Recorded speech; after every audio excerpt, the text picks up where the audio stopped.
Good afternoon, dear students. In today's class, we are going to discuss about scope and application of statistics. In previous classes, we have discussed meaning of statistics, what is the definition, its functions, limitations, all these things we have already covered. Today's class is for the discussion of statistics and its scope. Okay. First of all, what do you mean by scope? The areas in which statistics is used. ಬೇರೆ ಬೇರೆ areas ಅಂದರೆ ಏನು ರೀ, ಕ್ಷೇತ್ರಗಳು. In various areas R ವಿವಿಧ ಕ್ಷೇತ್ರಗಳಲ್ಲಿ ಸ್ಟ್ಯಾಟಿಸ್ಟಿಕ್ಸನ್ನು use ಮಾಡ್ತಾರೆ. ಅದರ ಬಗ್ಗೆ ನಾವು ಇವತ್ತು ಡಿಸ್ಕಸ್ ಮಾಡ್ತೀವಿ. Statistics or statistical tools are applied in government, business, industry, management, commerce, economics, sociology, biology, agriculture, medicine, psychology and insurance etc. Some of them are discussed below. Dear students, statistics is used in each and every area or each and every sector in today's life. But all of them we cannot discuss. So for your syllabus, only 4 areas they have given. 4 ಕ್ಷೇತ್ರಗಳನ್ನು ಮಾತ್ರ ಕೊಟ್ಟಿದ್ದಾರೆ ಇಲ್ಲಿ, ಅದನ್ನಷ್ಟೇ ನಾವಿವತ್ತು discuss ಮಾಡ್ತೀವಿ. So first of all, statistics in state. Statistics in state means how statistical tools are used in government organisations. Originally, statistics was used in the state affairs.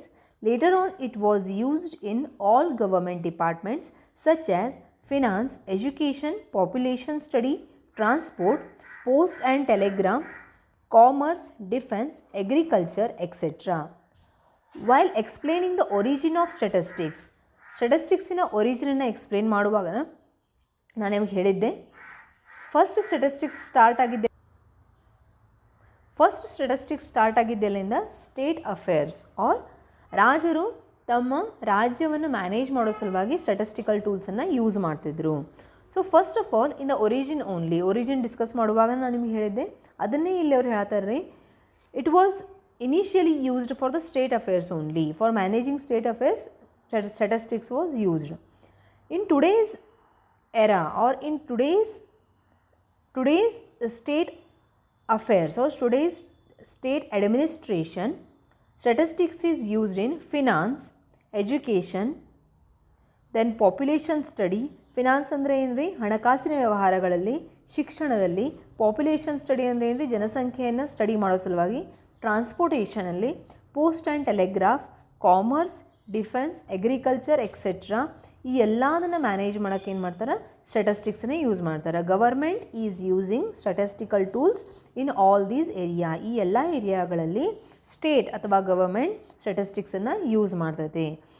RGI, registrar general of India, IIPS, Indian Institute of Population Studies, which collects the data concerned to different fields.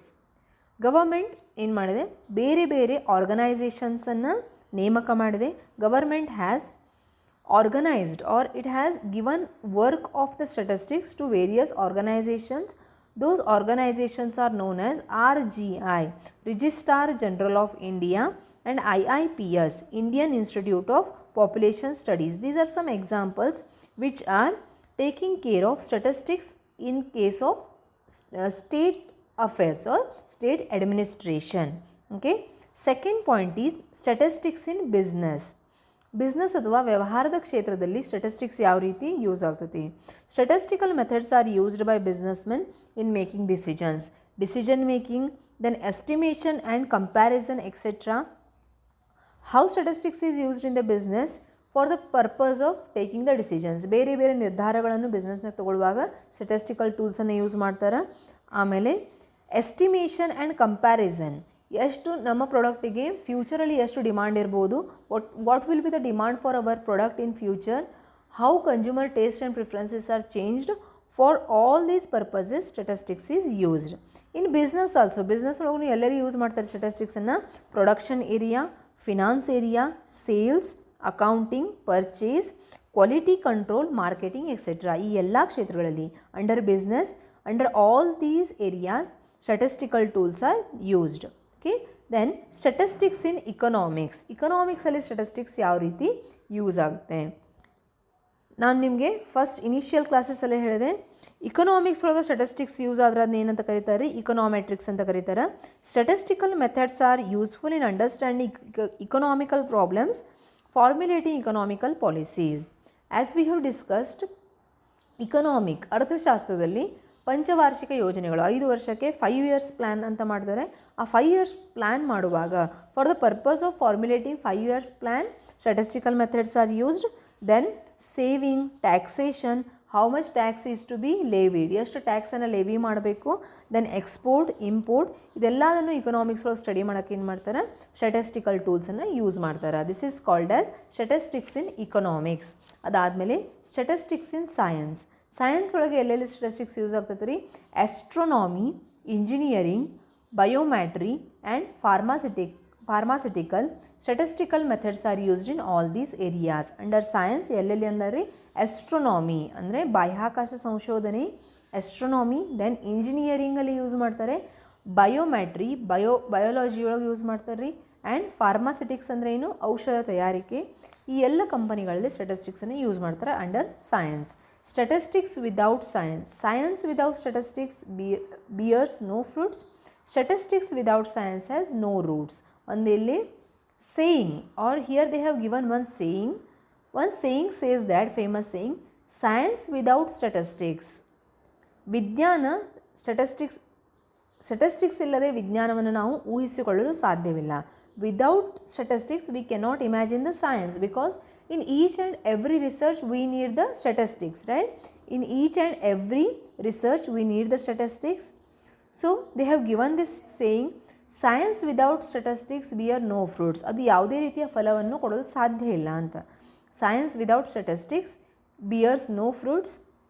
ನಾವು ಸಂಖ್ಯಾಶಾಸ್ತ್ರ ಇಲ್ಲದೆ ಸೈನ್ಸನ್ನು use ಮಾಡಿದರೆ ಅದರಿಂದ ಯಾವುದೇ ರೀತಿ ಫಲ ಸಾಧ್ಯವಿಲ್ಲ. ಅದೇ ರೀತಿ statistics without science has no root. ಸ್ಟೆಟಿಸ್ಟಿಕ್ಸಲ್ಲಿ ಸೈನ್ಸ್ ಇಲ್ಲ ಅಂತಂದರೆ ಅದಕ್ಕೊಂದು ಬೇರೆ ಇಲ್ಲ, ಒಂದು ರೂಟ್ ಇಲ್ಲ ಅಂತ ನಾವು ಹೇಳ್ಬೋದು. ಸೊ ಇದರ ಅರ್ಥ ಏನು ರೀ, ಸ್ಟೆಟಿಸ್ಟಿಕ್ಸ್ ಇಲ್ಲದೆ ಸೈನ್ಸ್ ಇಲ್ಲ, ಸೈನ್ಸ್ ಇಲ್ಲದೆ ಸ್ಟೆಟಿಸ್ಟಿಕ್ಸ್ ಇಲ್ಲ ಅಂತ ಅರ್ಥ. Okay, so this is all about statistics in the field of science. So these are the 4 areas given. If they ask in the exam, scope of statistics or application of statistics, scope and application of statistics ಅಂತ ಕೇಳಿದರೆ ಈ 4 ಪಾಯಿಂಟ್ಸನ್ನು ನೀವು explain ಮಾಡಬೇಕು. You have to explain these 4 points if they ask scope of statistics. How statistics is used in the area of state or government administration. How statistics is used in business. How statistics is used in economics. And how statistics is used in science. Okay, then next point of discussion is distrust of statistics. Distrust means what? Sometimes we know that statistics gives correct results, but sometimes what happens, we are unable to believe the statistics ಏನು data ಕೊಟ್ಟಿರ್ತೈತಲ್ಲ ರೀ ಅದ್ರ ಮೇಲೆ ವಿಶ್ವಾಸ ಇಡೋದು ಸಾಧ್ಯ ಆಗಂಗಿಲ್ಲ. ಇದು fake ಇರ್ಬೋದು ಅಂತ ಅನಿಸ್ತದಲ್ಲ. For example, in corona period what happen, corona ಎಷ್ಟು ಜನಕ್ಕೆ ಕೊರೋನಾ ಆದಂಥ ನ್ಯೂಸ್ ಒಳಗೆ ತೋರಿಸ್ತಿದ್ರಲ್ಲ ರೀ. In news they were saying that every day this much people are affected by the corona. They were giving the statistics or data ಕೊಡ್ತಿದ್ರಲ್ಲ. ಆ data ಕೆಲವು ಸರಿ ಏನು ಅನಿಸ್ತೈತೆ ರೀ ನಮ್ಗೆ, ಖರೆ ಐತೋ ಸುಳ್ಳು ಐತೋ ಅಂತ, ಹೌದಲ್ಲ. We were not believing that data. Distrust ಅಂದ್ರೆ ಏನು ರೀ, ಟ್ರಸ್ಟ್ ಇಲ್ಲ ಅನ್ನಂಗೆ. ಡಿಸ್ಟ್ರಸ್ಟ್ ಅಂದ್ರೆ ನಮಗೆ ಅದ್ರ ಮೇಲೆ ಬಿಲೀವ್ ಇಲ್ಲ, ವಿಶ್ವಾಸ ಇಲ್ದಂಗೆ ಆಗ್ತದೆ ರೀ ಕೆಲವು ಸಲ. ಸ್ಟ್ಯಾಟಿಸ್ಟಿಕ್ ಡೇಟಾ ಏನು ಕೊಡ್ತಾರಲ್ಲ ಕೆಲವೊಂದು ಸಲ ಅದು ಡಿಸ್ಟ್ರಸ್ಟನ್ನು ನಮ್ಗೆ ಉಂಟು ಮಾಡ್ತೈತಿ. Distrust means what, the statement there are 3 types of lies, damned lies and statistics. Sometimes mention that lack of confidence in the subject among the few. What happens? Lack of confidence in the subject. We will not gain the confidence that these data are correct. ಈಗ ನಾವೇನಂತೇವೆ BPL card, below poverty line ಅಂತ. Ration card ನಿಮ್ಗೆ ಗೊತ್ತಿರ್ಬೋದು, yellow ration card ಅಂತ ಅಂತೇವೆ. Below poverty line ಇದ್ದವರಿಗೆ ration card ಕೊಡ್ತಾರೆ, yellow ration card, green ration card, different ration cards are there. But ಆ ರೇಷನ್ ಕಾರ್ಡ್ ಇರೋರೆಲ್ಲ ಬಿಲೋ ಪಾವರ್ಟಿ ಲೈನ್ ಅದಾರೇನ್ರಿ? ಇಲ್ಲ. ಆ ರೇಷನ್ ಕಾರ್ಡ್ ಯಾವ ಬೇಸಿಸ್ ಮೇಲೆ ಕೊಟ್ಟಾರ? ಪಾಪ್ಯುಲೇಷನ್ ಒಳಗೆ ಯಾರ್ಯಾರು ಬಿಲೋ ಪಾವರ್ಟಿ ಲೈನ್ ಅದಾರ ಅಂತ ಒಂದು ಸ್ಟ್ಯಾಟಿಸ್ಟಿಕಲ್ ಡೇಟಾ ಕಲೆಕ್ಟ್ ಮಾಡಿರ್ತಾರೆ ರೀ. ಆ ಡೇಟಾ ಕಲೆಕ್ಟ್ ಮಾಡಿದ ಬೇಸಿಸ್ ಮೇಲೆ ಆ ರೇಷನ್ ಕಾರ್ಡನ್ನು ಇಶ್ಯೂ ಮಾಡಿರ್ತಾರೆ. ಬಟ್ ನಾವು ಯಾವಾಗ ಥಿಂಕ್ ಮಾಡ್ತೇವೆ ಆ ರೇಷನ್ ಕಾರ್ಡ್ ಇರೋರೆಲ್ಲ ಬಡವರು ಅಂತ ನಮ್ಗೆ ಅನ್ಸಂಗಿಲ್ಲ. ಆವಾಗ ನಮ್ಗೆ ಏನು ಕ್ರಿಯೇಟ್ ಆಗ್ತೈತೆ ರೀ, distrust. Statistical they have collected the statistical data and on the basis of that only they have given the ration cards, but that particular ration card is not correct. Why? Because some rich people are also having that ration card, right? Then we, in our mind, we are having some doubts, that is called as distrust. Distrust about the statistics means lack of confidence about the statistics. Then what are the causes of distrust? ಈ ರೀತಿ unbelievable ಆಗಕ್ಕೆ ಕಾರಣ ಏನು, ಡಿಸ್ಟ್ರಸ್ಟ್ ಆಗಕ್ಕೆ ಕಾರಣ ಏನು ಅಂತ ಕೆಲವೊಂದು ಕಾರಣಗಳನ್ನು ಕೊಟ್ಟಾರ್ರಿ ಇಲ್ಲಿ. ಕಾಸಸ್ ಆಫ್ ಡಿಸ್ಟ್ರಸ್ಟ್ ಎಕ್ಸಾಮ್ ಒಳಗೆ ಕೇಳ್ಬೋದು ರೀ ನಿಮ್ಗೆ. What are the causes of distrust of statistics? ಕಾರಣಗಳೇನು? Figures can be easily believed. ಕೆಲವೊಂದು ಸಲ ಏನಾಗ್ತೈತಿ, ನಾವು ಫಿಗರ್ಸನ್ನು ಈಸಿಲಿ ಬಿಲೀವ್ ಮಾಡ್ತೇವೆ. We believe the figures easily, but those statistical datas may be correct or may not be correct. For example, poor people in India, 70% of the people in India are poor ಅಂತ government ಒಂದು ಸ್ಟೇಟ್ಮೆಂಟನ್ನು ಕೊಡ್ತೈತೆ ರೀ. 70% of the Indian people are poor. V believe that data, but after some days what happens, some doubts created in our mind or some distrust arises in our mind. Why? Because every people are having cars, every people are having motorcycles, at least motorcycles are having. So after observing all those things in our mind, some doubts are arising. Okay, some doubts arise in our mind. 70% people of India are poor, then everyone is having motorcycles, everyone is going to job, everyone is having their livelihood. So figures can be easily believed. We believe the figures easily, but after some days those are creating distrust in our mind. Okay, second point ಏನು, ignoring the limitations of statistics. ಸ್ಟ್ಯಾಟಿಸ್ಟಿಕ್ಸಿಗೆ ತನ್ನದೇ ಆದ limitations ಅದಾವ ರೀ, ಅದಲ್ಲ limitations ಅದಾವ. ಆ ಲಿಮಿಟೇಷನ್ಸನ್ನು ನಾವು ignore ಮಾಡಿ ಸ್ಟ್ಯಾಟಿಸ್ಟಿಕ್ಸ್ ಮೇಲೆ ಡಿಸ್ಟ್ರಸ್ಟ್ ತೋರಿಸಿದ್ರೆ ಅದು ನಮ್ಮದೇ ತಪ್ಪಂತ. ಅದಲ್ಲ ಲಿಮಿಟೇಷನ್ಸ್ ಆಫ್ ಸ್ಟ್ಯಾಟಿಸ್ಟಿಕ್ಸ್ ಕಲ್ತ್ವಿ ರೀ ನಾವು. ಲಿಮಿಟೇಷನ್ಸ್ ಆಫ್ ಸ್ಟ್ಯಾಟಿಸ್ಟಿಕ್ಸ್ನಾಗ ಏನೇನು ಲಿಮಿಟೇಷನ್ಸ್ ಇತ್ತು ಹೇಳ್ರಿ? What were the limitations of statistics? It does not deals with individual data, it does not deals with qualitative data. Those were the limitations. ಕೆಲವೊಂದು ಲಿಮಿಟೇಷನ್ಸ್ ಅದಾವಂತ already ಸಬ್ಜೆಕ್ಟ್ನಾಗೆ ಹೇಳಿಬಿಟ್ಟಾರೆ. ಆ ಲಿಮಿಟೇಷನ್ಸ್ ಏನಂತ ನಮಗೆ ಗೊತ್ತಿರಬೇಕು. ಅದನ್ನು ನಾವು ಇಗ್ನೋರ್ ಮಾಡಿ ಸ್ಟ್ಯಾಟಿಸ್ಟಿಕ್ಸ್ ಮೇಲೆ ಡಿಸ್ಟ್ರಸ್ಟನ್ನು ತೋರಿಸಬಾರ್ದು. We should not ignore the limitations mind ಒಳಗೆ ಇಟ್ಟುಕೊಂಡ್ರೆ ನಾವೇನು ಮಾಡಬೇಕು, ಡಿಸ್ಟ್ರಸ್ಟನ್ನು ತೋರಿಸ್ಬೇಕು. ಆವಾಗ ಲಿಮಿಟೇಷನ್ಸ್ ತಿಳ್ಕೊಂಡ್ಮೇಲೆ ನಮಗೆ ಡಿಸ್ಟ್ರಸ್ಟ್ ಬರಂಗಿಲ್ಲ ರೀ. ಯಾಕಂದ್ರೆ ನಮಗೆ ಗೊತ್ತೈತಿ only experts can analyse the statistical data. ಇದು ಒಂದು ಲಿಮಿಟೇಷನ್ ರೀ. Common people can not understand the statistics. ಅವಾಗ ಕಾಮನ್ ಪೀಪಲಿಗೆ ಏನಾಗ್ತೈತಿ, ಡಿಸ್ಟ್ರಸ್ಟ್ ಉಂಟಾಗ್ತದಂತ. Okay, this is the second limitation. Third limitation ಏನು, misuse of figures. Statistical data ಏನಾಗ್ತೈತಿ, ಮಿಸ್ಯೂಸ್ ಆಗ್ತೈತಿ. Sometimes statistical datas are misused. Okay, collected data ಆಮೇಲೆ manipulate ಆಗ್ಬೋದು. ನಾವು ಏನು ಇನ್ಫಾರ್ಮೇಷನ್ ಕೊಟ್ಟಿರ್ತೇವಲ್ಲ ಅದು ಆಮೇಲೆ ಮೆನಿಪ್ಯುಲೇಟ್ ಆಗ್ಬೋದಲ್ಲ. ಈಗ ನಾವೊಂದು ಏನೋ ಒಂದು ರಿಸರ್ಚ್ ಮಾಡತ್ತೀನಿ ಅಂತ ತಿಳ್ಕೊರಿ. ನಾನು ಏನೋ ಒಂದು ಸಂಶೋಧನೆ ಮಾಡತ್ತೀನಿ, ನಾನು ನಿಮ್ಮೆಲ್ಲರ ಕಡೆಯಿಂದ ಮಾಹಿತಿಯನ್ನು ಕಲೆಕ್ಟ್ ಮಾಡ್ತೀನಿ. I have collected the information from you. After that I can manipulate that data. ನಾ ಆ ಡೇಟಾನ ಚೇಂಜ್ ಮಾಡ್ಬೋದಲ್ಲ ರೀ. ಚೇಂಜ್ ಮಾಡಿ ಅದ್ರ ಬೇಸಿಸ್ ಮೇಲೆ ಒಂದು ನಾನು ರಿಸಲ್ಟ್ ಕೊಡ್ಬೋದು. ಆ ರಿಸಲ್ಟ್ ಏನಿರ್ಬೋದು ಹೇಳ್ರಿ, ಅದು ಸರಿನೂ ಇರ್ಬೋದು, ತಪ್ಪು ಇರ್ಬೋದು. ಸೊ ಮಿಸ್ಯೂಸ್ ಆಫ್ ಫಿಗರ್ಸ್ ಅಂದ್ರೇನು, ಅದರ ದುರ್ಬಳಕೆ ಆಗ್ತದಂತ, ಮಾಹಿತಿಯ ದುರ್ಬಳಕೆ ಆಗ್ತೈತಿ. ಫೋರ್ತ್ ಏನು ರೀ, ಲ್ಯಾಕ್ ಆಫ್ ಸಬ್ಜೆಕ್ಟ್ ನಾಲೇಜ್. ಫಸ್ಟಿಗೆ ನಾವು ಲಿಮಿಟೇಷನ್ ಒಳಗೆ ಹೇಳಿದ್ವಲ್ಲ, ಯಾರು ಎಕ್ಸ್ಪರ್ಟ್ಸ್ ಇರ್ತಾರೆ ಸ್ಟ್ಯಾಟಿಸ್ಟಿಕ್ಸ್ ಒಳಗೆ ಅವರಿಗಷ್ಟು ಸ್ಟ್ಯಾಟಿಸ್ಟಿಕ್ಸ್ ಟೂಲ್ಸ್ ಆ್ಯಂಡ್ ಟೆಕ್ನಿಕ್ಸ್ ಅರ್ಥ ಆಗ್ತಾವ್ರಿ. ಇಲ್ಲಿ ಲ್ಯಾಕ್ ಆಫ್ ಸಬ್ಜೆಕ್ಟ್ ನಾಲೇಜ್ ಇದ್ದಾಗ ಅದ್ರ ಮೇಲೆ ಡಿಸ್ಟ್ರಸ್ಟ್ ಬರ್ತೈತಿ. ಈಗ ಸಬ್ಜೆಕ್ಟ್ ಮೇಲೆ ವಿಶ್ವಾಸ ಅಥವಾ ಅನ್ಬಿಲಿವೇಬಲ್ ಯಾವಾಗ ಆಗ್ತೈತೆ ಹೇಳ್ರಿ, we are not having the proper knowledge of that particular information. ಆ ಪರ್ಟಿಕ್ಯುಲರ್ ಸಬ್ಜೆಕ್ಟ್ ಬಗ್ಗೆ ನಮಗೆ ಇನ್ಫಾರ್ಮೇಷನ್ ಇಲ್ಲ, lack of subject knowledge. Then next one is inadequate sample. Okay, inadequate sample ಅಂದರೆ ಏನು? ನಾನು ನಿಮಗೆ ಭಾಳ ಸಲ ಎಕ್ಸಾಂಪಲ್ ಹೇಳೇನಲ್ರಿ, ಸ್ಟ್ಯಾಟಿಸ್ಟಿಕಲ್ ಸ್ಟಡಿ ಮಾಡುವಾಗ, while doing the statistical study entire population study ಮಾಡುವುದು ಸಾಧ್ಯ ಇಲ್ಲ. We can not study the entire population. If I want to study the behaviour of students of Karnataka, it is not possible. PUC students of Karnataka, can I study the entire population? Entire Karnataka population ಒಳಗೆ ಎಷ್ಟು ಜನ P U C student ಅದಾರೆ ಎಲ್ಲರೂ ನಾನು study ಮಾಡೋದು ಸಾಧ್ಯ ಇದೇನು ರೀ? That is not possible. ಅದಕ್ಕೆ ನಾನು ಏನು ಮಾಡ್ತೀನಿ, I select few students of G I Bagewadi as a sample. ಆ G I Bagewadi student sample ಮೇಲೆ ನಾನು ಏನು ಮಾಡ್ತೀನಿ, ಎಲ್ಲರೂ ಇದೇ ರೀತಿ ಅದಾರ ಸ್ಟೂಡೆಂಟ್ಸ್ ಅಂತ ಒಂದು ಜನರಲ್ ಸ್ಟೇಟ್ಮೆಂಟನ್ನು ಕೊಡ್ತೇನೆ ರೀ. ಅದು ಇನ್ಅಡೆಕ್ವೇಟ್ ಆಗಿರ್ತೈತಿ. ಯಾಕಂದ್ರೆ G I Bagewadi it is a one college in entire Karnataka. ಅದು ಇನ್ಅಡೆಕ್ವೇಟ್ ಸ್ಯಾಂಪಲ್ ರೀ. ಅದ್ರ ಬೇಸಿಸ್ ಮೇಲೆ ನಾನು ರಿಸಲ್ಟ್ ಕೊಟ್ಟನೆ ಅಂದ್ರೆ that result will not be correct. ಆ ರಿಸಲ್ಟ್ ಏನಾಗಿರಂಗಿಲ್ಲ, ಕರೆಕ್ಟ್ ರಿಸಲ್ಟ್ ಆಗಿರಂಗಿಲ್ಲ. ಬಿಕಾಸ್ ಪ್ರತಿಯೊಂದು ಏರಿಯಾದೊಳಗೂ ಸ್ಟೂಡೆಂಟ್ಸಿನ ಬಿಹೇವಿಯರ್ ಬೇರೆ ಬೇರೆ ರೀತಿ ಇರ್ಬೋದು. Their cultural background may be different, their behaviour may be different, okay, their family background may be different. So I cannot generalize the result on the basis of one small sample. That is called as inadequate sample. So that is called as inadequate sample. This is the distrust of. Next point is remedies to remove the distress. We have discussed what are the causes. ಯಾವ ಕಾರಣಗಳಿಂದ statistics ಮೇಲೆ ವಿಶ್ವಾಸ ಕಡಿಮೆ ಆಗ್ತದೆ, distress create ಆಗ್ತದೆ ಅಂತ ನಾವು ನೋಡಿದ್ವಿ ರೀ.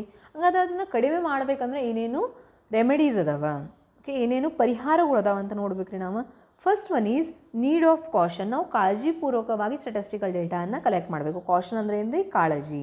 Second one, statistical limitations should be taken into consideration. ಸ್ಟ್ಯಾಟಿಸ್ಟಿಕ್ಸ್ಗೆ ತನ್ನದೇ ಆದ ಲಿಮಿಟೇಷನ್ಸ್ ಅದಾವ್ರಿ. ಆ ಲಿಮಿಟೇಷನ್ಸನ್ನು ನಾವು ಕನ್ಸಿಡರ್ ಮಾಡಬೇಕು. ಆವಾಗ ನಮಗೆ ಡಿಸ್ಟ್ರೆಸ್ ಕ್ರಿಯೇಟ್ ಆಗಂಗಿಲ್ಲ. ಬಿಕಾಸ್ ಸ್ಟ್ಯಾಟಿಸ್ಟಿಕ್ಸ್ಗೆ ಪ್ರತಿಯೊಂದಕ್ಕೂ ತನ್ನದೇ ಆದ ಲಿಮಿಟೇಷನ್ಸ್ ಇರ್ತಾವ್ರಿ, ಹೌದಲ್ಲ? ಆ ಲಿಮಿಟೇಷನ್ಸ್ನ ನಾವು ಕನ್ಸಿಡರ್ ಮಾಡಿ ಅದನ್ನು ಸ್ಟಡಿ ಮಾಡಿದರೆ ಅದ್ರ ಮೇಲೆ ನಮ್ಗೆ ಡಿಸ್ಟ್ರೆಸ್ ಕ್ರಿಯೇಟ್ ಆಗಂಗಿಲ್ಲ. Next one, self restraint, that is self control in statistical fallacies. What is the meaning of this? ನಾನು ಸ್ಟ್ಯಾಟಿಸ್ಟಿಕಲ್ ಡೇಟಾನ ಕಲೆಕ್ಟ್ ಮಾಡ್ತೀನಿ. ಕಲೆಕ್ಟ್ ಮಾಡಿ ಸ್ಟಡಿ ಮಾಡುವಾಗ ನಾನೇ ಸೆಲ್ಫ್ ರಿಸ್ಟ್ರೇಂಟ್ ಆಗಿರಬೇಕು, ಸೆಲ್ಫ್ ಕಂಟ್ರೋಲ್ಡ್ ಆಗಿರ್ಬೇಕು ರೀ. ಆ ಡೇಟಾನ ನಾನು ಮೆನಿಪುಲೇಟ್ ಮಾಡಬಾರ್ದು. ನೀವು ಕರೆಕ್ಟ್ ಡೇಟಾ ಕೊಟ್ಟಿರ್ತೀರಿ, ಆ ಡೇಟಾನ ನಾನು ಮೆನಿಪುಲೇಟ್ ಮಾಡಿದ್ದೆ ಅಂದ್ರೆ that is the mistake of whom, the researcher are the person who is using that data. ಆ ಡೇಟಾ ಯಾರು ಯೂಸ್ ಮಾಡ್ತಾರಲ್ಲ ಅವ್ರ ಮಿಸ್ಟೇಕ್ ರೀ ಅದು. ಅದನ್ನು ಅವರು ಮಿಸ್ಯೂಸ್ ಮಾಡ್ಕೊಂಡ್ರೆ ಅಥವಾ ಅದನ್ನು ಮೆನ್ಯುಪುಲೇಟ್ ಮಾಡಿದ್ರೆ. So self restraint means what? The person self control, he should not misuse the data. Next remedy ಏನು? Statistics must be used by expert. ಸ್ಟ್ಯಾಟಿಸ್ಟಿಕ್ಸನ್ನು ಎಕ್ಸ್ಪರ್ಟ್ಸ್ ಯೂಸ್ ಮಾಡಬೇಕು ಅಥವಾ ಸ್ಟ್ಯಾಟಿಸ್ಟಿಕಲ್ ಟೂಲ್ಸನ್ನು ಯೂಸ್ ಮಾಡೋಕ್ಕಿಂತ ಮುಂಚೆ ಅದ್ರ ಬಗ್ಗೆ ನಾವು ಸ್ಟಡಿ ಮಾಡಬೇಕು. We should study about that particular subject. Otherwise what happens? distress will be created. We are having half knowledge. Half knowledge is always dangerous, right? If you are having half knowledge, that will create many doubts in our mind. So statistical experts means what? You should have expert knowledge in the statistics.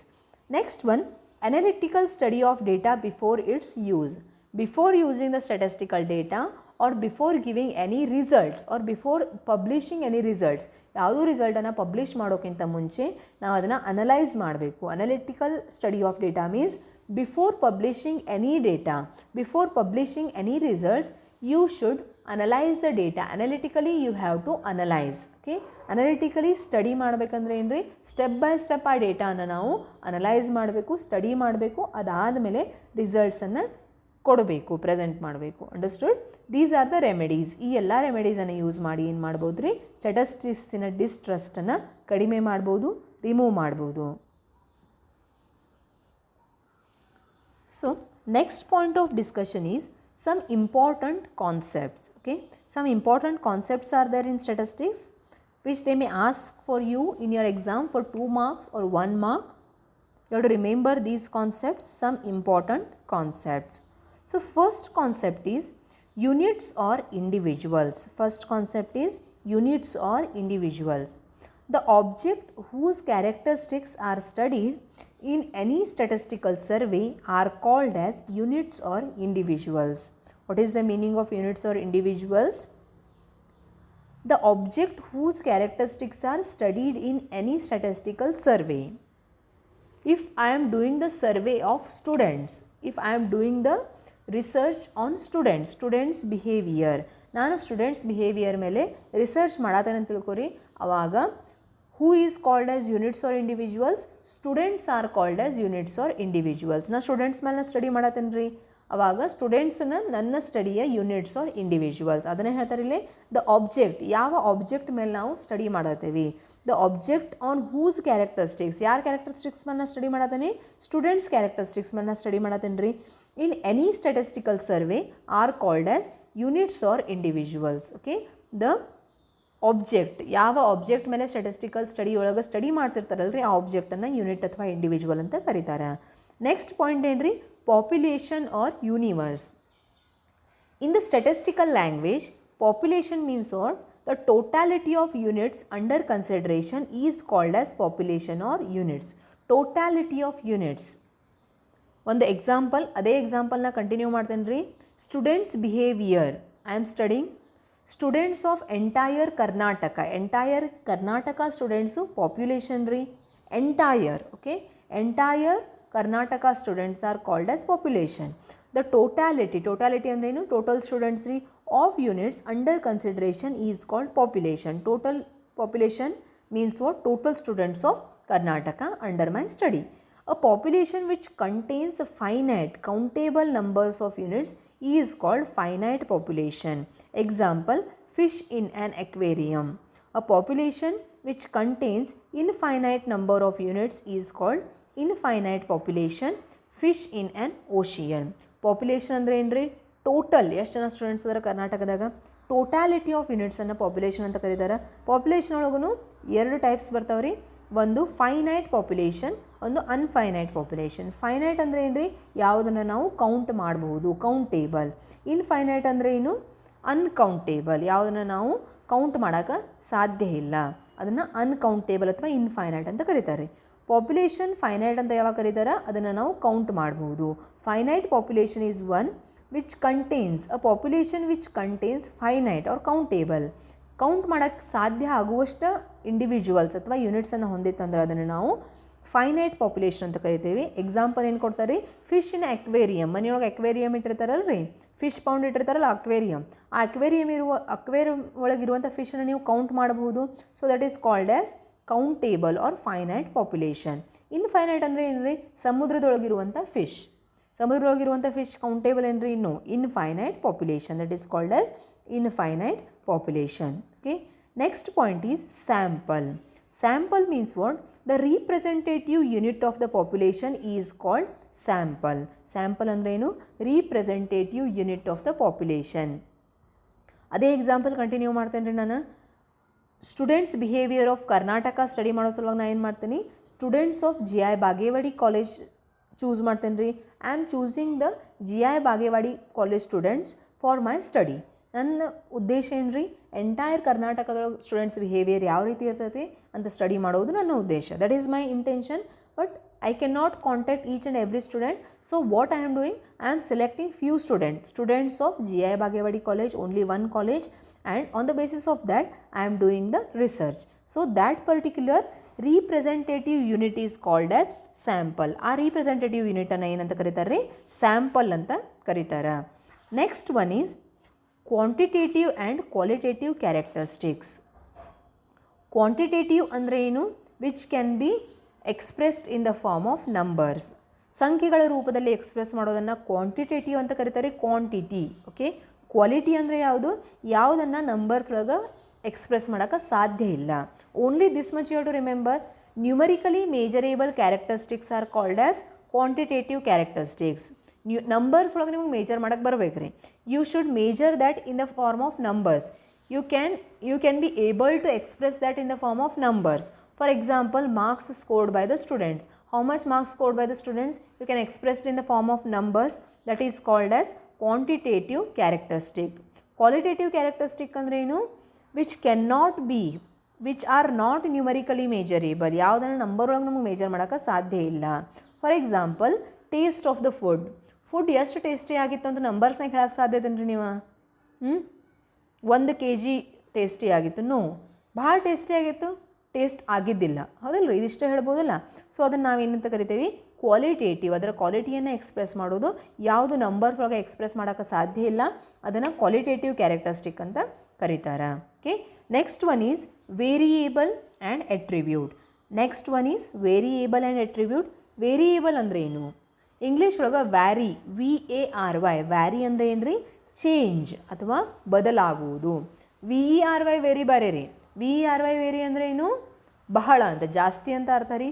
VARY ವ್ಯಾರಿ ಅಂದರೆ ಏನು, change ಆಗೋದಂತ ಅರ್ಥ. Okay, variable ಅಂದರೆ ಏನು ರೀ, a quantitative characteristic which varies from unit to unit is a variable. ಒಂದು characteristic ಅಥವಾ ಗುಣ ಅದು ಒಂದು ಯೂನಿಟಿಂದ ಇನ್ನೊಂದು ಯೂನಿಟಿಗೆ ಚೇಂಜ್ ಆಗ್ತಿತ್ತಂದ್ರೆ ಅದನ್ನು ನಾವು ವೇರಿಯೇಬಲ್ ಅಂತ ಕರಿತೇವೆ. ಅದು ಚೇಂಜ್ ಆಗ್ತಿರ್ಬೇಕು ರೀ ಒಂದು ಯೂನಿಟಿಂದ ಇನ್ನೊಂದು ಯೂನಿಟಿಗೆ, ಅಂತಹ ಕ್ಯಾರೆಕ್ಟರಿಸ್ಟಿಕ್ಕನ್ನು ನಾವು ವೇರಿಯೇಬಲ್ ಅಂತ ಕರಿತೇವೆ. Then which is the example for variable, height or weight of the students. In your class you may be 80 students but height of the each student is different. Variable, from one individual to another individual height is different, so such characteristics are called as variable.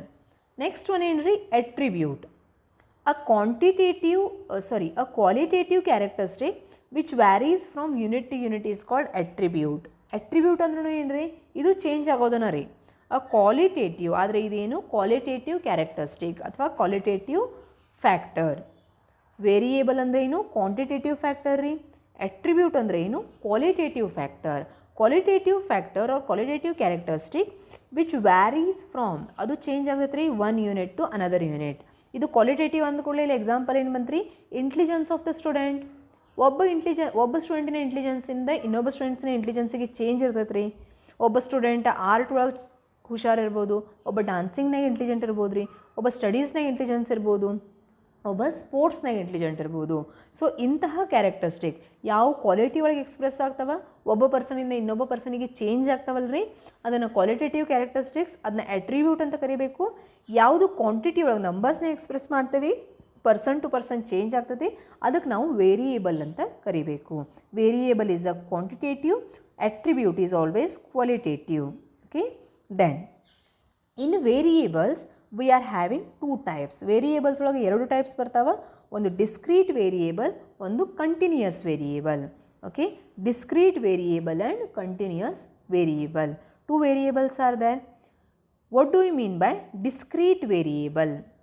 A variable which assumes only specified values within the given range is called discrete variable. Number of benches in a classroom. Example is number of benches in a classroom. Then continuous variable, a variable which assumes all the possible values within the given range of a continuous is a continuous variable. Income of a person. ನಿಮ್ಗೊಂದು example ಕೊಡ್ತೀನಿ, ಯಾವುದನ್ನು ನಾವು points ಒಳಗೆ express ಮಾಡಬಹುದು. For example, your percentage 91.49 ಅಂತ ನೀವು ಹೇಳ್ತೀರಿ ಅಂತ ತಿಳ್ಕೊರಿ. You express your percentage 91.49 is your percentage. It includes all the characteristics within that particular range. ಪಾಯಿಂಟ್ಸ್ನಾಗ ಬರುವಂಥದ್ದನ್ನು ಕನ್ಸಿಡರ್ ಮಾಡ್ತದೆ ರೀ. ಅದಕ್ಕೆ ನಾವು ಕಂಟಿನ್ಯೂಯಸ್ ವೇರಿಯೇಬಲ್ ಅಂತ ಕರಿತೇವೆ. ಆದ್ರೆ ನಿಮ್ಮ ಕ್ಲಾಸ್ ಒಳಗಿರುವಂಥ ಬೆಂಚಸ್ ಎಷ್ಟು ಅಂತ ಹೇಳ್ತೀರಿ ನೀವು? 50 ಬೆಂಚ್ ಅದಾವ ಅಥವಾ 51 ಬೆಂಚ್ ಅದಾವ ಅಂತ ಹೇಳ್ತೀರಿ. 50.5 ಬೆಂಚ್ ಐತೆ ಅಂತ ಹೇಳ್ತೇವೇನು ರೀ? ಒಂದು ಬೆಂಚ್ ಅರ್ಧ ಮುರಿದ್ರೆ ಅದನ್ನ ಅರ್ಧ ಬೆಂಚ್ ಅಂತ ಕನ್ಸಿಡರ್ ಮಾಡ್ತೇವೇನು? No, we consider only whole numbers there. We consider only specific numbers, not the continuous numbers. Continuous ನಂಬರ್ಸನ್ನು ಕನ್ಸಿಡರ್ ಮಾಡೋಂಗಿಲ್ಲ. ಡಿಸ್ಕ್ರೀಟ್ ಅಂದರೆ ಏನು ರೀ? Variables which assumes only specified values. 1, 2, 3, 4, 5, 6 like this specified values ಅಷ್ಟೇ consider ಆತಂದ್ರೆ ಅದನ್ನು ನಾವೇನಂತ ಕರಿತೀವಿ? We call them as a discrete variable. Example ಏನು ರೀ? ನಂಬರ್ ಆಫ್ ಬೆಂಚಸ್ ಅಂದರೆ ಇಲ್ಲಿ ಯಾವುದು 7.5, 8.5 ಹಿಂಗೆ ಯಾವ ನಂಬರ್ ಇಲ್ಲಿ ಕನ್ಸಿಡರ್ ಆಗಂಗಿಲ್ಲ ರೀ. Only whole numbers are considered here. Continuous variable ಅಂದರೆ ಏನು ರೀ? Variable which assumes all the possible values, ಎಲ್ಲ ಪಾಸಿಬಲ್ ವ್ಯಾಲ್ಯೂಸ್ ರೀ. 90 to 100 ಅಂತ ರೇಂಜ್ ಕೊಟ್ರಂದ್ರೆ 90ಇಂದ 100 ತನಕ ಏನೇನು ಪಾಯಿಂಟ್ಸ್ ಒಳಗೆ ನಂಬರ್ ಬರ್ತಾವಲ್ಲ ಅವೆಲ್ಲನೂ ಕನ್ಸಿಡರ್ ಆಗ್ತಾವಂತ. ಕಂಟಿನ್ಯೂಸ್ ರೀ. ಇನ್ಕಮ್ ಆಫ್ ಅ ಪರ್ಸನ್ ನೀವೇನು ಅನ್ಬೋದು? 10.5 rupees ಅಂತ ಹೇಳ್ಬೋದು ರೀ. 10 rupees 35 paisa ಅಂತ ಹೇಳ್ಬೋದು. Everything is considered. ಸೊ ಅದನ್ನು ಕಂಟಿನ್ಯೂಯಸ್ ವೇರಿಯೇಬಲ್ ಅಂತ ಕರೀತಾರೆ. ಸೊ ವೇರಿಯೇಬಲ್ ಅಂದರೆ ಏನು ರೀ? ಇದು ಒಂದು ಕ್ವಾಂಟಿಟೇಟಿವ್ ಕ್ಯಾರೆಕ್ಟರಿಸ್ಟಿಕ್ ಅಂದರೆ ಏನು? ನಂಬರ್ ಒಳಗೆ ಎಕ್ಸ್ಪ್ರೆಸ್ ಆಗೋದು. ಅದರೊಳಗೆ ಎರಡು ಟೈಪ್ಸ್ ಅದಾವ, discrete variable and continuous variable. Okay, next one, scales of measurement. What is the scale of measurement? How we can major the scales? ಯಾವ ರೀತಿ ನಾವು ಕ್ಯಾರೆಕ್ಟರಿಸ್ಟಿಕ್ಸನ್ನು ಮೇಜರ್ ಮಾಡ್ಬೋದು. How we can major the characteristics? For that we are having two scales, nominal scale and ordinal scale. Two important scales are nominal scales and ordinal scales. See dear students, when you measure the quantitative data which is expressed in numbers, you can easily measure them. ಯಾವುದು ನಂಬರಲ್ಲಿ express ಆಗುತ್ತೆ which can be expressed in numbers, ಅದನ್ನು ನೀವು easily measure ಮಾಡ್ಬೋದು ರೀ. 10 kgs of sugar, 5 kgs of rice, like this you can easily measure which can be expressed in numbers. Numbers ಒಳಗೆ ಯಾವ್ದು express ಆಗ್ತದೆ ಈಸಿಲಿ ಮೇಜರ್ ಮಾಡ್ಬೋದು ರೀ. ಅಂದರೆ ಯಾವುದು ಕ್ವಾಲಿಟೇಟಿವ್ ಇರ್ತೈತಿ, ಕ್ವಾಲಿಟೇಟಿವ್ ಇರೋದನ್ನು ನೀವು ಈಸಿಲಿ ಮೇಜರ್ ಮಾಡ್ಬೋದೇನು ರೀ? ನೋ, ಈಸಿಲಿ ಮೇಜರ್ ಮಾಡೋಕ್ಕೆ ಬರಂಗಿಲ್ಲ ರೀ. Good, bad, like this you can not easily measure. ಅದಕ್ಕೇನು ಮಾಡ್ಯಾರ, ಸ್ಕೇಲ್ಸ್ ಆಫ್ ಮೆಜರ್ಮೆಂಟ್ ಅಂತ ಕೊಟ್ಟಾರೆ. Scales of measurement for qualitative data. These are the scales of measurement for qualitative data. First one is nominal scale, second one is ordinal scale. ಎರಡು scales ಅದಾವ್ರಿ, ಒಂದು nominal scale, ಇನ್ನೊಂದು ordinal scale. A nominal scale means what? A number assigned to every unit for identification of different categories such as is called as nominal scale. A number assigned to every unit for identification of different categories is, ಇದು US ಆಗೈತೆ, ಇದು is ಆಗಬೇಕು, IS, is called nominal scale. Example is roll number assigned to students of a college. In your class you are 80 students. In 80 students, some students are sharing same names, same name ಅದಾವ ಅಂತ ತಿಳ್ಕೊರಿ. For example Rahul is the name of 3 to 4 students. Then how we have to remember each and every student, or how we can identify each and every student?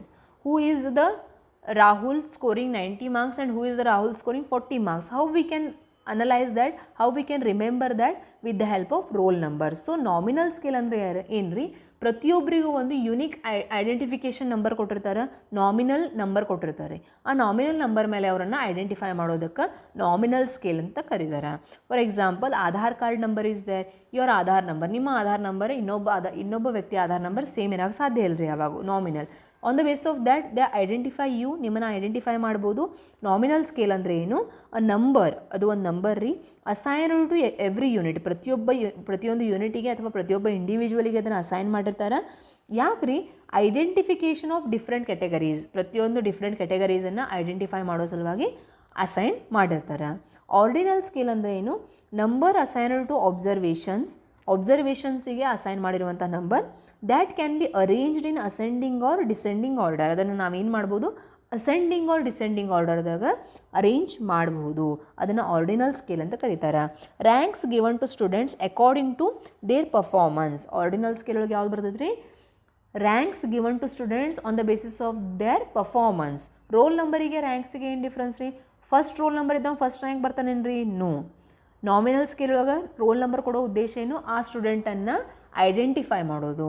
But ordinal scale ಒಳಗೆ performance based ಮೇಲೆ ranking ಆಗ್ತೈತಿ. ಅದನ್ನು ನಾವು ascending and descending order ಒಳಗೆ arrange ಮಾಡ್ಬೋದು. Nominal scale is for the purpose of identification. We have assigned the numbers for the purpose of identification. But ordinal scale is based on the performance and that can be arranged in ascending or descending order. Okay, so dear students, with this we have completed first chapter of your syllabus. Okay, first chapter is entirely based on the theory part. I have uploaded 2 videos. Okay, this video also I am uploading, so you have to go through the video and I have already sent you the written notes. You have to follow that notes and you have to write the notes in your notebook. Okay, if you are having any doubts, you can ask me, you can call me, or you can put me one message. Okay, thank you very much.